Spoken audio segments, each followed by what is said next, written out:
Breaking news చూస్తున్నారు. Trump కు big shock ఇచ్చాయి సౌదీ, ఖతార్, పాకిస్తాన్.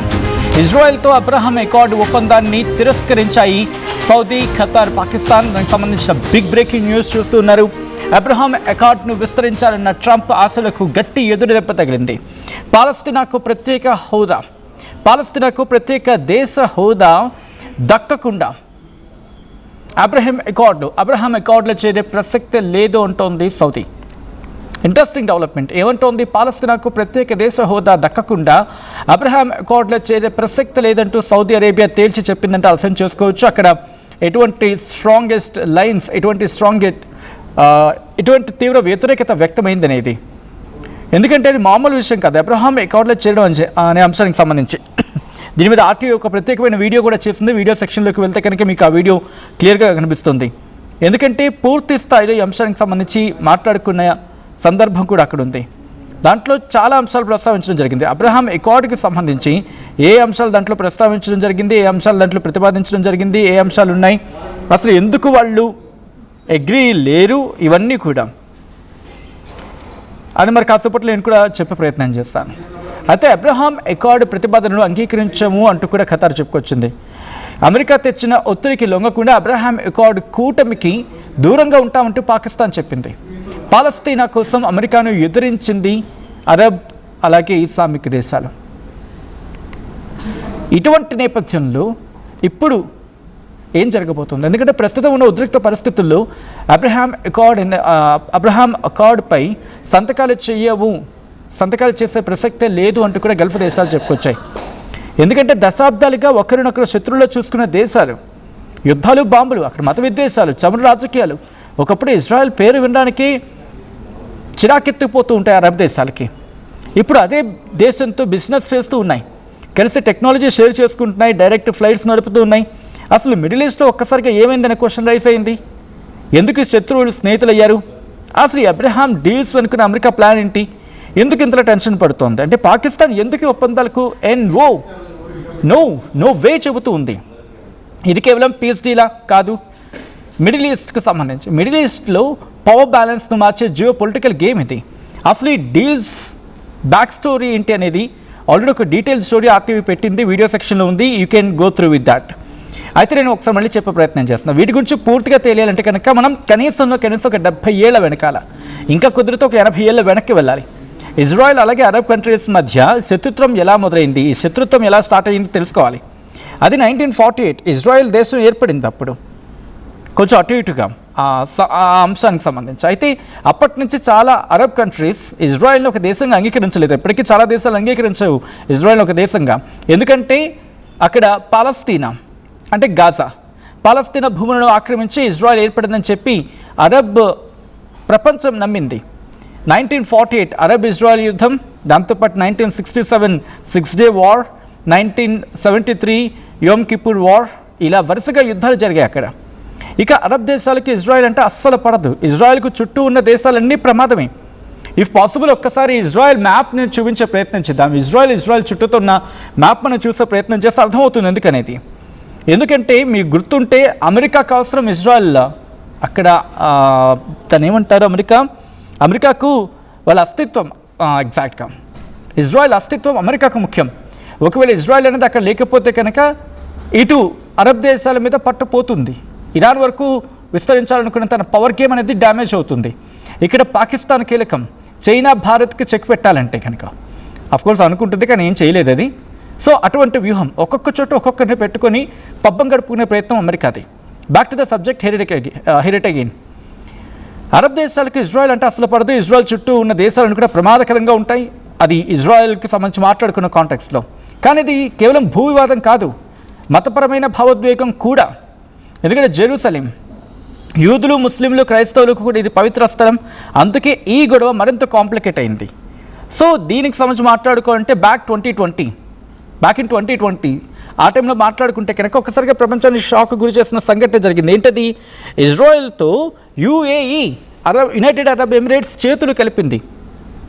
అదేంటి సచిన్, ఎంతవరకు పడదన్నారు కదా అంటే, ఏమండి జియో పొలిటికల్ అనే మాటలు రాజకీయాల్లో శాశ్వత శత్రువులు ఉండరు, శాశ్వత మిత్రులు ఉండరు. ఒకసారి మీరు చూడొచ్చు, ఈ పాసిబుల్ దానికి కొంచెం గూగుల్ మ్యాప్స్ ద్వారా చూపించే ప్రయత్నం చేద్దాం. ఎందుకంటే మీరు చూస్తే ఈజిప్ట్, జోర్దాన్, సిరియా ఎక్కడా కూడా ఇజ్రాయెల్కి సపోర్ట్గా ఉన్న దేశాలు చుట్టుపక్కల ఎక్కడా ఉండవు. కానీ ఎలా కంటిన్యూ చేస్తుంది? క్లోజ్కి వెళ్ళొద్దు, దానికి కొంచెం ఇంకా దూరమే మనకు కావాలి. అవును, థ్యాంక్ యూ. సో మీరు చూస్తే కనుక సిరియా కావచ్చు, జోర్డాన్ కావచ్చు, ఈజిప్ట్ కావచ్చు, ఇవేవి కూడా దగ్గరగా ఉండే సందర్భాలు ఉండవు వాటికి. అయితే అమెరికా మీడియేషన్తో యూఏఈ ఇజ్రాయెల్తో ఆఫీషియల్ రిలేషన్షిప్ స్టార్ట్ చేస్తుంది. ఈ ఒప్పందాన్ని అబ్రహాం అకార్డ్స్ అంటారు. ఈ అబ్రహాం అకార్డ్స్ అని ఎందుకు అంటారంటే కనుక ముగ్గురికి ఆమోదయోగ్యమైన పేరు అనేది వినిపించమాట.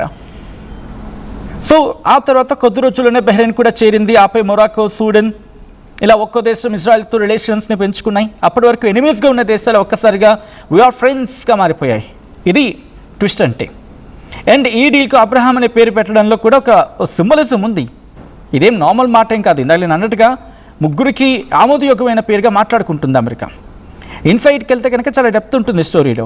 ఎందుకు అబ్రహాం అంటే యూదు మతంలో అబ్రహాం, క్రైస్తవ మతంలో అబ్రహాం, ఇస్లాం మతంలో ఇబ్రహీం, 3 మతాల్లోనూ ఆయనను మూల పురుషుడిగా భావిస్తారు. అంటే 3 మతాలకు కామన్ ఫిగర్ అన్నమాట. అందుకే శత్రుత్వం కాదు సహజీవనం అనే మెసేజ్ ఇవ్వడానికి ఇది ఈ పేరు పెట్టారు. అందరం కలిసి బ్రతుకుదాం. సహజీవనం అంటే కనుక ఆ సబ్జెక్ట్కి సంబంధించి అలా కన్ఫైన్ అయితే అందరం కలిసి బ్రతకడం అని అర్థం. ఇది కేవలం పొలిటికల్ డీల్ మాత్రమే కాదు, ఎందుకంటే మతాల మధ్య శాంతికి కూడా ప్రతీకగా చూపించారు ఇక్కడ. మరి ఇంతకీ ఈ ఒప్పందాలు అసలు ఏముంది? చాలామంది అనుకుంటారు ఏంటంటే ఇది కేవలం శాంతి ఒప్పందం, బట్ నిజం అది కాదు. ఇది బిజినెస్ నుంచి డిఫెన్స్ వరకు వెళ్ళే భారీ డీల్, ఇలా చాలా చర్చ ఉంటుంది. అయితే ఈ ఒప్పందాల వల్ల ఏంటంటే ఇజ్రాయెల్కి అరబ్ కంట్రీస్కి మధ్య అఫీషియల్గా diplomatic relations, embassies, direct flights, tourism, trade, technology sharing, cyber security, దాంతోపాటు agriculture technology, water management, defence cooperation, ఇలా చాలా రంగాల్లో కలిసి పనిచేయడం స్టార్ట్ అయింది. అంటే ఇజ్రాయెల్ ప్రపంచంలోని టాప్ టెక్నాలజీ ఉన్న దేశాల్లో ఒకటి. ఇంకోవైపు యూఏఈ దగ్గర డబ్బు ఉంది, ఇన్వెస్ట్మెంట్ చేయగల సత్తా ఉంది. ఇద్దరూ కలిసి పనిచేస్తే ఇద్దరికి లాభమే. ఇది అసలు పాయింట్ అక్కడ. దీంతో ఏముంది, అమెరికా ఎందుకు ఇంట్రెస్ట్ చూపిస్తోంది అంటే కనుక దీనిపై అమెరికా ఇంట్రెస్ట్ దేనికి అనేది క్వశ్చన్ వస్తుంది కదా. వస్తున్న ఆ పాయింట్కి దానికి కారణం ఇరాన్ ప్రభావాన్ని తగ్గించడం అమెరికా అసలు టార్గెట్ కదా. పాయింట్ అర్థం చేసుకుంటే మనకి క్లియర్గా అసలు పాయింట్ అర్థమైపోతుంది. అంటే జియో పాలిటిక్స్ని రెగ్యులర్గా ఫాలో అయ్యే వాళ్ళకి వెంటనే క్లిక్ అయిపోతుంది. ఫర్ సపోజ్ కొత్తగా ఇప్పుడు కనుక ఎవరైనా చూడంటే నేను చెప్పే ప్రయత్నం చేస్తున్నాను. ఒకసారి గూగుల్ మ్యాప్స్ తీసుకునే ప్రయత్నం చేద్దాం. గూగుల్ మ్యాప్స్ తీసుకుని ఇజ్రాయెల్ని చూపించండి, కాస్త గ్యాప్ తీసుకున్న పర్వాలేదు. సో ఏం జరుగుతుందంటే కనుక మీరు పక్కగా గమనిస్తే ఇజ్రాయెల్ ఏమో మధ్యధరా సముద్రం ఉంటుంది కదా, అక్కడేమో ఇంత ఉంటుంది. ఒక మాటలో చెప్పాలంటే చుట్టూ ఒక భీకర ఆకారం పరిణామాల్లో ఉన్న మనుషులు అనుకుంటే ఇజ్రాయెల్ ఒక లిల్లీ పుట్లా కనిపిస్తుంది అక్కడ. ఐఎమ్ జస్ట్ సెయింగ్ కంపారిజన్గా చెప్పే ప్రయత్నం.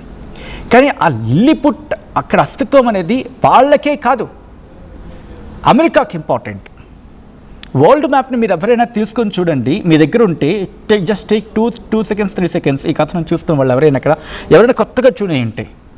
ఎందుకంటే మీరు నేను చెప్తున్నప్పుడు మీ మ్యాప్ చూస్తే మీకు అర్థమైపోతుంది. చూసినప్పుడు ఇజ్రాయెల్ ఏమో ఉంటుంది, చుట్టూతో ఏమో గాజా, పైనేమో లెబనాన్, కిందనేమో ఈజిప్ట్, ఈ పక్క జోర్డాన్, ఇటువైపు వచ్చేస్తే ఇరాన్ వరకు కూడా అందరూ శత్రువులే వీళ్ళకి. ఇటు పాకిస్తాన్ వరకు కూడా శత్రువులే. ఇప్పటికీ పాకిస్తాన్కి ఇజ్రాయెల్కి పచ్చగడ్డి కాదు కదా, బాగా సీనియారిటీ పొందిన ఆకులు తలపై గట్టి ఆకు ఒకటి పెట్టినా కూడా భగ్గమని అంటుందన్నమాట. అలాంటి సిచ్యువేషన్ వాళ్ళిద్దరి మధ్య. అయినప్పటికీ సిచ్యువేషన్స్ బ్యాలెన్స్ చేసే ప్రయత్నం ఎందుకు అమెరికా? ఎందుకంటే పశ్చిమాసియా కావచ్చు, లేకపోతే మధ్యధరా సముద్ర తీర ప్రాంతానికి సంబంధించి కావచ్చు, అక్కడ మధ్యప్రాచ్యం, మిడిల్ ఈస్ట్లో అమెరికా అస్తిత్వం కొనసాగాలి అంటే కనుక ఇజ్రాయెల్ అక్కడ వాళ్ళకి అవసరం. కాబట్టి ఇప్పటికీ అలా చెప్పి ఇజ్రాయెల్ తక్కువ చేయడానికి ఏం లేదు. అక్కడ జూయిష్ పీపుల్కి వాళ్ళ దేశం అంటే అమితమైన ప్రేమ. మిగతా వాళ్ళు లేదంటే కాదు, అలా కుట్టిపారడం కాదు. కానీ వాళ్లకు మిగిలిన దేశాలతో పోల్చుకున్న సందర్భంలో వాళ్ళకి ఎందుకంటే రెగ్యులర్గా వాళ్ళకి దాడులు, వాళ్ళకి మీరు గమనిస్తే కనుక సైన్యంలో వాళ్ళ భాగస్వామ్యం ఆలోచించండి, స్వతహాగా వెళ్ళిపోయే ప్రయత్నం చేస్తూ ఉంటారు. Thanks team. ఒకసారి మీరు చూడొచ్చు, ఇజ్రాయెల్ మీకు కనిపిస్తుంది కదా, మీకు ఆ బ్లూ కలర్ సిప్రస్ అని కనిపిస్తోంది. అది కొంచెం కిందకు వస్తే వి షేప్లో మీరు చూడండి, అక్కడ ఇజ్రాయెల్ అని ఉంది. జోర్డాన్ కనిపిస్తోంది ఇజ్రాయెల్. అక్కడ సిప్రస్ అవన్నీ వదిలేసేయండి, అవన్నీ తర్వాత చూద్దాం. కానీ చూడండి, ఇరాక్ నుంచి మొదలు పెడితే జోర్డాన్ కావచ్చు, సిరియా కావచ్చు, తర్వాత లెబనాన్ కావచ్చు, ఈజిప్ట్ కావచ్చు, ఇవన్నీ ఎవరైనా వాళ్ళకి సపోర్ట్గా ఉన్నారా? ఒక్కరు సపోర్ట్ వచ్చారా? నో. ఇన్ఫ్యాక్ట్ కిందకు వచ్చేసినప్పుడు యమన్లో ఉన్న హౌతీలు కావచ్చు, సౌదీ అరేబియా, కువైట్, ఖతార్, ఇరాన్కి సంబంధించి ఇరాన్ వరకు కూడా వాళ్ళకి శత్రువులే కదా. అలాంటప్పుడు ఎలా వెళ్ళగలుగుతోంది? అమెరికా వ్యూహం ఏంటి? ఇటు ఇజ్రాయెల్ ఒకటే కాదు, నాకు ఇరాన్ని టార్గెట్ చేయాలంటే ఇప్పుడు ఇవి కూడా నాకు అవసరం. ఆల్రెడీ వీటి మీద చాలా స్టోరీలు చాలా సందర్భాల్లో మనం మాట్లాడుకున్నాం. ఆర్టీవీ ఇదే అంశాన్ని చాలాసార్లు చెప్పింది మీకు. మీరు ఒక్కసారి బ్యాక్ స్టోరీకి వెళ్ళగలిగితే, వీడియో సెక్షన్లో చెక్ చేయగలిగితే ఆ స్టోరీస్ దొరుకుతాయి మీకు. ఇరాన్కి అమెరికాకి ఇరాన్కి ఈ దేశాలకి, ఎందుకంటే ఈ ఖతర్, దుబాయ్ లేకపోతే ఇవన్నీ ఉన్నాయి కదా అరబ్ దేశాలు, ఇవన్నీ కలిసి ఉండేవి, కొంచెం మైత్రి సంబంధం ఉండేవి. కానీ ఎక్కడ విడిపోయింది, ఎప్పుడు విడిపోయింది, వీటి గురించి కూడా మాట్లాడుకున్నాం. ఆ విడిపోవడాన్ని ఎన్కాష్ చేసుకుంది ఇక్కడ అమెరికా, అంతే. ఇంకా అప్పటి నుంచి విడగొట్టిన తర్వాత ఎన్కాష్ చేసుకుంది, ఇప్పుడు విడిచిపెట్టింది. సో అంతవరకు వెళ్ళిపోయింది. ఈ సందర్భంలో ఇక్కడ కీలకమైన అంశం గురించి మాట్లాడుకోవాలి. మళ్ళీ సబ్జెక్ట్లోకి వస్తున్నాను. ఆ మ్యాప్ను అలాగే ఉంచే ప్రయత్నం చేయండి, ఎందుకంటే ఆ మ్యాప్ను చూపించి చెప్పే ప్రయత్నం చేద్దాం. ఇరాన్కు ఇజ్రాయెల్ శత్రువు, గల్ఫ్ దేశాలకు కూడా ఇరాన్ అంటే భయం. అంటే ఇక్కడ మన పాత ఫామ్లానే శత్రువుకి శత్రువు ఫ్రెండ్ కదా, శత్రువుకి శత్రువు ఎప్పుడు మిత్రుడు అన్నట్టుగా ఇజ్రాయెల్కి గల్ఫ్ దేశాలు ప్లస్ అమెరికా, ఇజ్రాయెల్ గల్ఫ్ దేశాలు ప్లస్ అమెరికా ఒకవైపు నిలబడ్డాయి, ఇరాన్ ఏమో ఇంకొక వైపు ఉంది. సో ఫైనల్గా అమెరికా ఏం ప్లాన్ చేస్తుందో, పోనీ అమెరికా వల వేస్తుంది అనుకుందాం, అమెరికా ట్రాప్ చేస్తుంది అనుకుందాం, ఆ ట్రాప్లో పడినట్టే. విడిచిపెడితే ఇరాన్తో ముప్పు, కలిసి ఉంటే ఇరాన్తో ముప్పు, విడిపోతే అమెరికాతో ముప్పు. ఎలా చూసుకున్నా విడిపోయినా రెండు వైపుల నుంచి 30, కలిసి ఉన్నా రెండు వైపుల నుంచి 30. ఇలా కూడా మాట్లాడుకోవచ్చు. కలిసి ఉన్నారనుకోండి, ఇటు ఇరాన్ దాడి చేస్తుంది, ఇజ్రాయెల్తో కుమ్మక్కై ఉండాలి, ఇజ్రాయెల్తో ఎన్ని డిఫరెన్సెస్ ఉన్నా కలిసిమెలిసి వెళ్ళాలి. లేదు విడిపోతే ఇరాన్ ఎక్కడ లాగేసుకుంటుందో భయం ఈ కొన్ని అరబ్ దేశాలకి. ఆ తర్వాత అమెరికా మా మీద ఎక్కడ హుకుం చలాయించి ఏదోలా తిమ్మిరి బొమ్మిరి చేసి ఏమైనా ప్లాన్ చేస్తుందని భయం ఇంకోవైపు. ఇలా రెండు వైపులా వాళ్ళకి భయాలు ఉన్నాయి. కాబట్టి ఇరాన్ని ఒంటరి చేయడానికి చేసే ప్రయత్నం ఇది. ఫైనల్గా అమెరికా ప్లాన్ ఏంటంటే మిడిల్ ఈస్ట్లో ఇరాన్కు ఎదురుగా ఒక భారీ బ్లాక్ తయారు చేయాలి. అందుకు ట్రంప్ ఏం చేస్తున్నాడు, ఈ డీల్స్ని చాలా అగ్రెసివ్గా ప్రమోట్ చేస్తున్నాడు. ట్రంప్ దీన్ని తన బిగ్గెస్ట్ ఫారెన్ పాలసీ సక్సెస్ అని కూడా చెప్పుకుంటున్నాడు.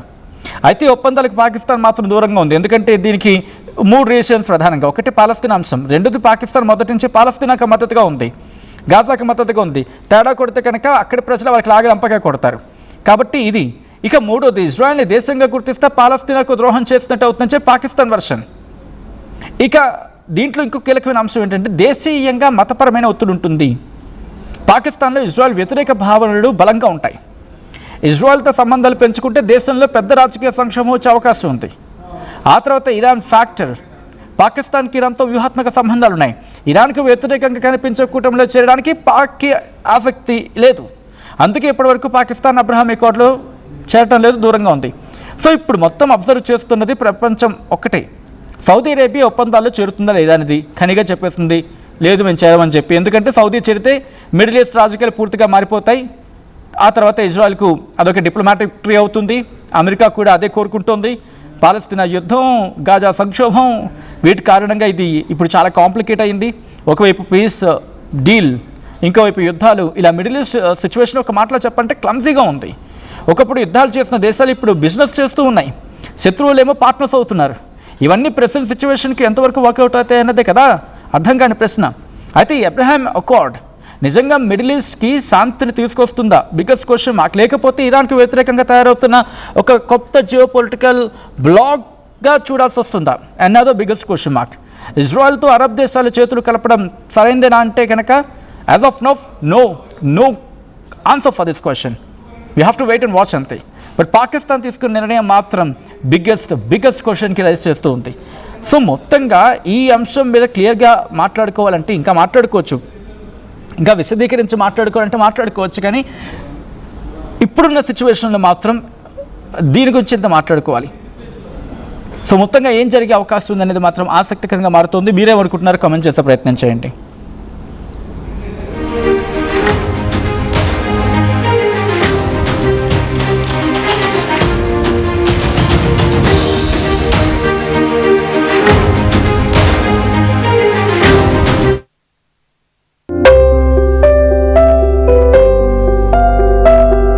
చిన్న చిన్న ఆనందాలు 35 ఏళ్లుగా నా జీవితంలో లేవు.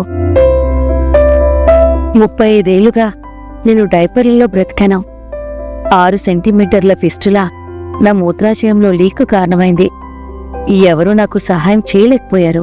AINUలో వైద్యులను కలిసే వరకు. అక్కడ వారు రోబోటిక్ శస్త్రచికిత్సతో నాకు పరిష్కారం ఇచ్చారు. వారు నా ఆత్మవిశ్వాసాన్ని కూడా తిరిగిచ్చారు. Precision care makes it possible. The Center for Robotic Surgery at AINU